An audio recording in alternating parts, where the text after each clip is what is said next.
Good morning, students. Hoping you all are fine. So, I'm going to tell you the new topic of grammar, that is direct and indirect. Direct and indirect को बेटा हम narration भी कहते हैं, okay, और इसको हम reported speech भी कहते हैं। क्लियर बेटा? तो अगर डायरेक्ट इनडायरेक्ट लिखा आ जाए, नरेशन आ जाए, रिपोर्टेड स्पीच आ जाए तो मतलब सेम ही है। So first of all I am going to tell you about direct speech and indirect speech के डायरेक्ट स्पीच क्या होता है और इनडायरेक्ट स्पीच क्या होता है। Direct speech, when we quote speaker's actual word it is called direct speech।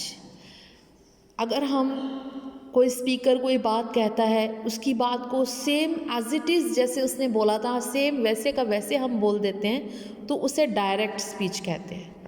For example, Mahesh said I am busy. Mahesh said comma inverted comma begins I am busy, full stop inverted comma close. तो महेश ने कहा कि मैं busy हूँ। अगर कोई मुझसे पूछता है महेश के बारे में और सेम यही वर्ड्स मैं कहती हूँ कि Mahesh said I am busy, तो इसे डायरेक्ट स्पीच कहेंगे बेटा। डायरेक्ट स्पीच की आइडेंटिफिकेशन क्या है, क्या पहचान है? She said to me comma inverted comma are you a teacher question mark inverted comma close. सबसे पहले तो इसमें एक सब्जेक्ट रहता है स्पीक में, इस स्पीच में इसे हम कहते हैं रिपोर्टेड सब्जेक्ट। उसके बाद ये रिपोर्टेड वर्ब रहता है, ठीक है।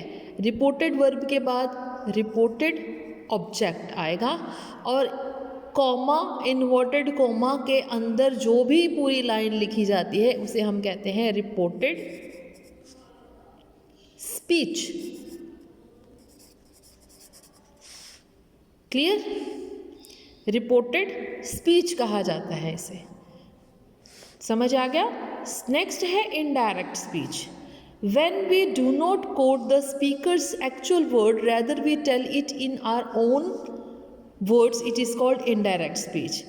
अगर हम स्पीकर के जो वर्ड्स हैं उसको सेम ना बोल के जैसे उसने बोला था अपने शब्दों में कहें तो उसको हम इनडायरेक्ट स्पीच कहते हैं। जैसे हमने एग्जाम्पल लिया था ना, Mahesh said I am busy. अगर हम इसको कहें Mahesh said that he was busy, तो ये इनडायरेक्ट स्पीच कहेगी कि महेश ने कहा कि वो बिजी है। महेश ने कहा कि मैं बिजी हूँ, ये तो आपका डायरेक्ट स्पीच हो गया। लेकिन महेश ने कहा कि वो बिजी है, ये इनडायरेक्ट स्पीच होगी, ठीक है। और इनडायरेक्ट स्पीच की क्या आइडेंटिफिकेशन है? सबसे पहले तो इसमें कंजंक्शन यूज़ होती है दो सेंटेंसेस को ज्वाइन करने के लिए, यहाँ पे दैट कंजंक्शन का यूज़ हुआ है। सेकेंड थिंग, यहाँ पर कॉमा इन्वर्टेड कॉमा रिमूव कर दिए जाते हैं। कॉमा इन्वर्टेड कॉमा में रिपोर्टेड स्पीच नहीं लिखी रहती है, सिंपल सेंटेंस में कन्वर्ट कर दिया जाता है, ठीक है। और चेंजेस होते हैं इसमें, प्रोनाउंस में चेंजेस होते हैं, टेंसेस में चेंजेस होते हैं। कुछ ऐसे वर्ड्स हैं जो डायरेक्ट से इनडायरेक्ट बनाते हुए हम चेंज कर देते हैं। तो अभी सबसे पहले हम बात करते हैं कुछ रिपोर्टेड स्पीच के रूल्स की। इसमें कुछ चेंजेस रहते हैं, हम पहले वो बात कर लें। सबसे पहले changes in pronoun. Changes in pronoun. Pronoun में हमारे पास 3 पर्सन्स रहते हैं बेटा। First person I, my, me, okay. Second we, our, us. ये हमारा फर्स्ट पर्सन है, I, my, me, we, our, us. और सेकेंड पर्सन होता है बेटे you, your, you. क्लियर? और third person 1, 2 and 3. Third person होता है हमारे पास he, his, him. He, his, him. Okay? She, her, her. They, THEIR, their, THEM, them. और लास्ट में it, its, it. तो ये आपके पास 3 पर्सन्स हो गए प्रोनाउन के. फर्स्ट पर्सन है I, my, me, we, our, us. Second person है आपका यू, यूअर, यू. और थर्ड पर्सन है he, his, him, she, her, her, they, their, them, it, its, it. ये आपके चेंजेस होंगे बेटा प्रोनाउंस में. और सेकंड चेंजेस आपके होंगे टेंसेस में. Here we I have table of tenses, how to change from direct speech into indirect speech. जैसे डायरेक्ट स्पीच में अगर सिंपल प्रेजेंट दिया हुआ है यानी वर्ब बी दी हुई है, बी माने इज, एम, आर दिया है, तो उसको वाज या वर में कन्वर्ट कर देंगे बेटा. ठीक है, इज, एम, आर को वाज या वर में कन्वर्ट करेंगे. इसी तरह अगर हैज़ या हैव दे रखा है आपको तो वो हैड में कन्वर्ट हो जाएगा. ओके. अगर प्रेजेंट इंडेफिनिट दिया हुआ है, प्रेजेंट इंडेफिनिट मतलब आपको या तो वर्ब की फर्स्ट फॉर्म दे रखी है या वर्ब की फर्स्ट फॉर्म के साथ एस या ई एस दे रखा है, तो आप उसको वर्ब की सेकेंड फॉर्म में, वर्ब की सेकेंड फॉर्म में कन्वर्ट कर देंगे, second form of verb. Present continuous tense अगर डायरेक्ट स्पीच में दे रखा है यानी is, am, are plus first form of verb plus ING दे रखा है, तो आप उसको वॉज या वर में कन्वर्ट कर देंगे, पास्ट कॉन्टिन्यूस बना देंगे. वॉज या वर प्लस वर्ब की first form plus ING. Okay. अगर आपको प्रेजेंट परफेक्ट टेंस दे रखा है, दैट मीन्स कि आपको हैज़ या have plus third form of verb दे रखी है, तो आपको उसको पास्ट परफेक्ट बनाना है. Had plus third form of verb यानी हैज़ या हैव हैड में चेंज हो जाएगा. Okay. Present perfect continuous tense दे रखा है has, have, been plus verb की फर्स्ट फॉर्म प्लस आईएनजी, तो आप उसको पास्ट परफेक्ट टेंस में चेंज करेंगे. हैज़ या हैव का हैड हो जाएगा, हैज़ या हैव का हैड हो जाएगा, बीन का बीन ही रहेगा, साथ में वर्ब की फर्स्ट फॉर्म, साथ में आईएनजी. ओके. इसी तरह अगर आपको सेकेंड फॉर्म ऑफ वर्ब दे रखा है, वर्ब की सेकेंड फॉर्म दे रखा है, तो आपने हैड प्लस थर्ड फॉर्म में चेंज कर देना है. सेकेंड फॉर्म को हैड प्लस थर्ड फॉर्म में चेंज कर देना है. ओके. पास्ट कॉन्टिन्यूस टेंस है, वाज या वर प्लस वर्ब की फर्स्ट फॉर्म और आईएनजी दे रखा है, तो आपको इसको हैड बीन, वाज या वर को had been plus first form plus ING में चेंज कर देना है. ओके. अगर आपको कोई भी मॉडल ऑक्सिलरी दे रखी है, can, may, will, shall, would, कुछ भी दे रखा है, तो आप उसको चेंज कर देंगे. कैन चेंज हो जाएगा कुड में, मे चेंज हो जाएगा माइट में, विल, वुड, शैल का शुड या वुड में चेंज कर देंगे. क्लियर बेटा? अभी कुछ ऐसे बहुत सारे वर्ड्स हैं जो हम डायरेक्ट से इनडायरेक्ट स्पीच बनाते समय चेंज करते हैं. फॉर एग्जाम्पल अगर आपको डायरेक्ट स्पीच में टुडे लिखा हुआ है वर्ड टुडे, टुडे को आप चेंज कर देंगे दैट डे में. Today will change into that day. Tonight का दैट नाइट, दिस डे का दैट डे, दिस नाइट का दैट नाइट, टुमारो को द नेक्स्ट डे और द फॉलोइंग डे, कुछ भी लिख सकते हैं. द नेक्स्ट डे भी लिख सकते हैं और द फॉलोइंग डे भी लिख सकते हैं. येस्टरडे, येस्टरडे को हम द प्रीवियस डे या द डे बिफोर भी लिख सकते हैं। Okay, the day before yesterday को हम क्या लिखेंगे? 2 days बिफोर। अगर डायरेक्ट स्पीच में द डे आफ्टर टुमारो दिया हुआ है तो in 2 days time. Last week, last month, last year, last night, last day, अगर ऐसा आपको दे रखा है तो आपने उसको चेंज कर देना है द प्रीवियस लगा के, the previous week, the previous month, the previous year, the previous night, ऐसे लिखना है। ओके बेटा, अगर आपको इसी तरह next week, next month, next year, next night, next day दिया है तो आप क्या करेंगे? द फॉलोइंग लिख के, the following week, the following month, the following year, the following night, the following day, ऐसे करेंगे। एगो, एगो वर्ड को आप बिफोर में चेंज करेंगे, दिस को दैट में करेंगे, दीज को दोज में करेंगे बेटा, हेयर को देयर में चेंज करेंगे, नाउ का देन करेंगे, हैंस देंस, कम गो। ओके बेटा, समझ आया आपको? अब मैं आपको बात बता रही हूँ सन का फॉर्मूला।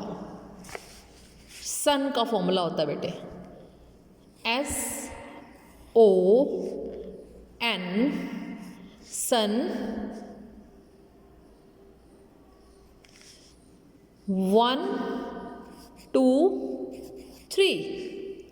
सन का फॉर्मूला क्या होता है? S stand for subject, O stands for object, and N no change। Clear? और ये 1 2 3 आपके क्या है? पर्सन है। First person of pronoun, second person of pronoun, third person of pronoun, ये आपके पर्सन है। First person, second person, third person. Clear? तो अगर आपका रिपोर्टेड स्पीच में फर्स्ट पर्सन है तो आप सब्जेक्ट के अकॉर्डिंग चेंज करोगे। अगर रिपोर्टेड स्पीच में आपका सेकंड पर्सन है तो आप ऑब्जेक्ट के अकॉर्डिंग चेंज करोगे। और अगर थर्ड पर्सन है, दैट मीन्स अगर he, his, him, she, her, they, their, them, it, its, इसमें से कुछ है, देन नो चेंज, कोई भी चेंज नहीं रहेगा, सेम एज इट इज़ ही रहेगा जैसे वो है। ये कुछ रूल्स थे बेटा जो हम लोगों ने आपको बताए हैं। So I am going to start the first category, first type of sentence, and that is assertive sentence. Okay, इसका फर्स्ट रूल है आपका, when the reporting verb is in the present और future tense, the tense of reported speech is not changed. सबसे पहले इसमें ये बात बताई गई है कि अगर reporting verb for example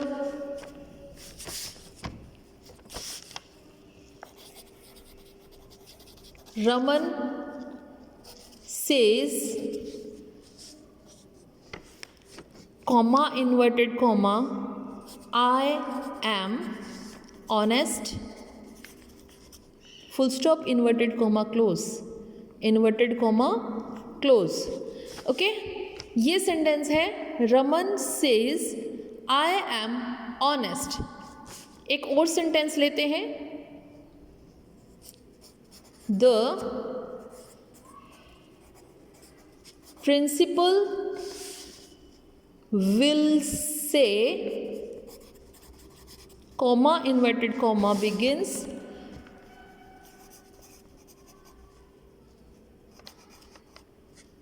tomorrow is a holiday, full stop, inverted comma, close। तो ये दो सेंटेंस मैंने आपको दिए हैं। यहाँ पर रिपोर्टिंग वर्ब जो है प्रेजेंट टेंस में है, यहाँ पर रिपोर्टिंग वर्ब जो है फ्यूचर टेंस में है। तो पहला रूल ये कहता है कि अगर रिपोर्टिंग वर्ब से प्रेजेंट में है या फ्यूचर में है तो रिपोर्टेड स्पीच के टेंस में चेंज नहीं होगा। अगर रिपोर्टेड स्पीच में जो टेंस है उसी में रहेगा। ठीक है।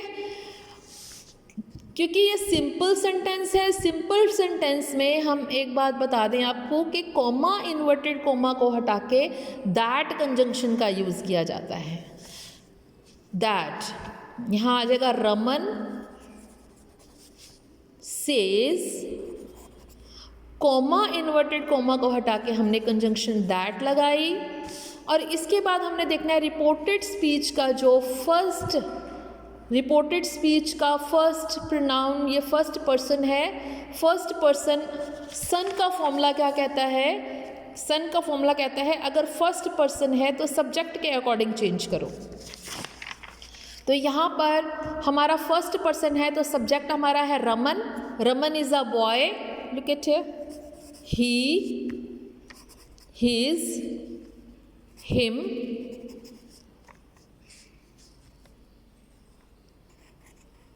him, I, my, me। ठीक है, हमें यहाँ से आई रिमूव करना है। हमने आई रिमूव किया तो उसकी जगह क्या आ गया? ही। तो हम यहाँ पर लगाएंगे ही। अभी मुझे टेंस में चेंज नहीं करना है, ठीक है, क्योंकि हमारा जो वर्ब है वो प्रेजेंट में है तो ये भी प्रेजेंट में रहेगा, पर ही के साथ एम तो नहीं आ सकता, तो ही के साथ हम लगाएंगे is. He is honest, full stop. अभी हमने इनडायरेक्ट में बनाया तो कंजंक्शन दैट यूज़ की, हमने यहाँ पे सन का फॉर्मूला लगाया, टेंसेस में चेंज किया और कॉमा, इन्वर्टेड कॉमा हट गए, तो ये हमारे इनडायरेक्ट स्पीच में ये चेंज हो गया। नेक्स्ट ऐसा ही है, द प्रिंसिपल विल से, तो यही रहेगा हमारा, the principal will say, the principal will say। अभी कॉमा, इन्वर्टेड कॉमा की जगह पर हमने कंजंक्शन दैट लगाई, that tomorrow, tomorrow is a holiday. हमने टेंस में चेंज नहीं किया, full stop. Clear beta? So this is sufficient for today. We will continue this chapter in next video. Goodbye.